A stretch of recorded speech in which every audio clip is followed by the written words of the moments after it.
గత ప్రభుత్వం కంటే ఈ ప్రభుత్వం చాలా నిరంకుశత్వ పాలనగా జరుగుతుంది. ఈ ఇప్పుడు నిరుద్యోగులతోనే ఈ ప్రభుత్వం ఏర్పడింది.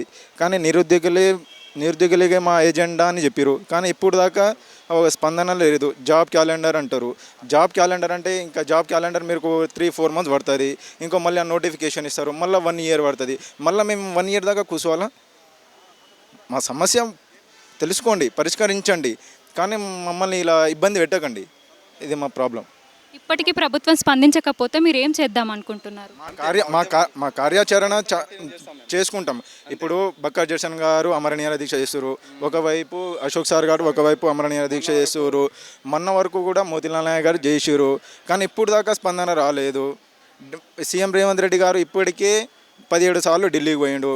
అసలు తెలంగాణ ప్రభుత్వానికి తెలంగాణ రాష్ట్రానికి ముఖ్యమంత్రి లేదంటే ఢిల్లీకి పోరికి గులాంగిరిగా తెలంగాణ ఖజానా ఖతం చేయడానికి తప్ప వేరేది ఏం లేదు. ఎప్పుడు ఢిల్లీ పోవడము, ఏదో ఒకటి తీసుకురావడము అంతే తప్ప. కానీ మన తెలంగాణకు జరుగుతున్న అన్యాయాలను కూడా పట్టించుకోవట్లేదు ఇప్పటివరకు. అంటే చాలామంది ఇప్పుడని కాదు, 10 సంవత్సరాల నుంచి నిరుద్యోగులు 30 లక్షల దాకా ఉన్నారు. ఇప్పటివరకు ఏ ఒక్క నిరుద్యోగి కూడా ఉద్యోగం రాకపోవడం అనేది చాలా దురదృష్టకరం. అది తీన్మార్ మల్లన్న కూడా నిరుద్యోగులకై పోరాడతానన్నారు కదా, మరి వారు ఎందుకు ఇప్పుడు స్పందించడం లేదు? తీన్మార్ మల్లన్న మా ఓట్లు ఆనే కావాలి. మా సమస్యలు వాళ్ళు వినరు. వాళ్ళ ఎన్నికల కోసమే నిరుద్యోగులతోనికి అవసరము. ఇప్పుడు స్పందించాలి కదా బయటికి వచ్చి.